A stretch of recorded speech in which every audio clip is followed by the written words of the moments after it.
بسم الله الرحمن الرحيم. الحمد لله وصلاة وسلام على رسول الله وبعد. أولا، أسطول الصمود يجب أن نحيي من خرجوا في هذا الأسطول، لأنهم خرجوا في مغامرة ومن الممكن أن يكونوا شهداء، فنحن نشد على أيديهم ونحييهم من القلب، لأنهم قاموا بهذه المبادرة الشجاعة التي تدل على الرجولة والشهامة والنجدة والأخلاق الإنسانية الكريمة.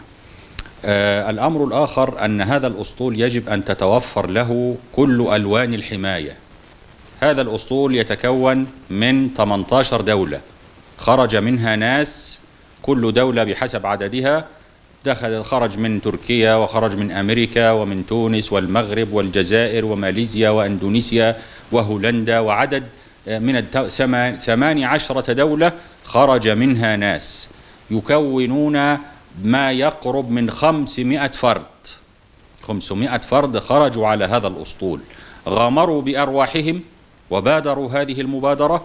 ومن الواجب على المنظمات وعلى الدول التي يتبع لها هؤلاء الأفراد أن يوفروا الحماية لهؤلاء، لأنهم خرجوا لا لأنفسهم وإنما خرجوا لنصرة إخوانهم ونجدة المنكوبين وإطعام الجائعين وسقي الظامئين وكسوة العارين وإيواء الذين لا مكان لهم. فهؤلاء خرجوا في مهمة إنسانية وفي مهمة إسلامية وفي فريضة شرعية، خرجوا لكي يقدموا العون والمساعدة مقتدين بأمر الله تبارك وتعالى: إنما المؤمنون إخوة، وبقول النبي صلى الله عليه وسلم: المسلم أخو المسلم لا يظلمه ولا يسلمه. فهؤلاء خرجوا لإنقاذ هؤلاء المستضعفين، فلا يحل لنا دولا وأفرادا ومنظمات حقوقية وإنسانية وهيئات دولية وعالمية، لا يحل لكل هؤلاء أن يسلموا هؤلاء، والجزاء من جنس العمل. هل جزاء الإحسان إلا الإحسان؟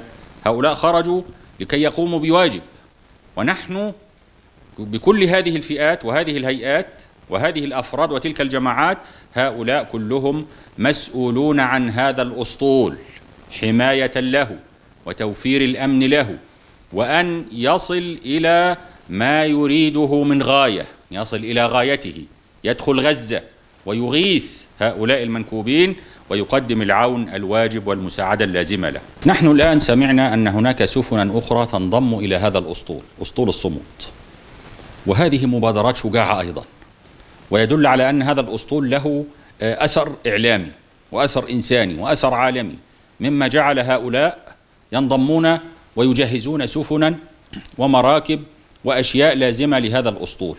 فهؤلاء أيضا لهم كل الشكر وكل التقدير وكل الشد على أيديهم من أجل أنهم تضامنوا مع هذا الأسطول لكي يقوموا معا جميعا بهذا الواجب الإنساني والإسلامي. إن شاء الله يعني هذا الاحتلال لا بد أنه إلى زوال. الاحتلال الصهيوني للأراضي الفلسطينية المقدسة إلى زوال، وسوف يظل هذا الاحتلال يطارد من الإنسانية ويلفظ من المنظمات ومن الهيئات ومن الدول شيئا فشيئا. الآن وجه هذا الاحتلال وجه أسود في العالم كله، والله تبارك وتعالى يقول: ليسوءوا وجوهكم وليدخلوا المسجد كما دخلوه أول مرة وليتبروا ما علوا تتبيرا. فنحن نرى في هذا الحراك بشائر خير، نرى في هذا الحراك العالمي حصارا لهذا العدو وهذا المحتل المجرم، ونرى بأن هذه التحركات العالمية والإنسانية التضامنية الواسعة يعني إيزانا بزوال هذا الاحتلال وبداية النهاية لهذا الاحتلال. وهذه سنة الله تعالى في المحتلين. لا يوجد محتل احتل بلدا وظل محتلا لها إلى يوم القيامة أو إلى نهاية الدنيا. لا بد أن يأتي يوم على هذا الاحتلال ويزول تماما. والآن نرى اتفاق أو خطة ترامب نتنياهو لمسألة ما يتعلق بغزة.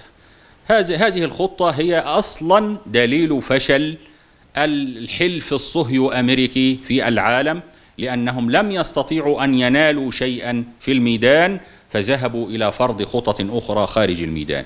هذا أيضا مما يدل على ضعف هذا الكيان اللقيط الذي لا شرعية له على أرض فلسطين، ولن يكون له سلطان ولا وجود على أرض فلسطين في القريب العاجل، ويقولون متى هو؟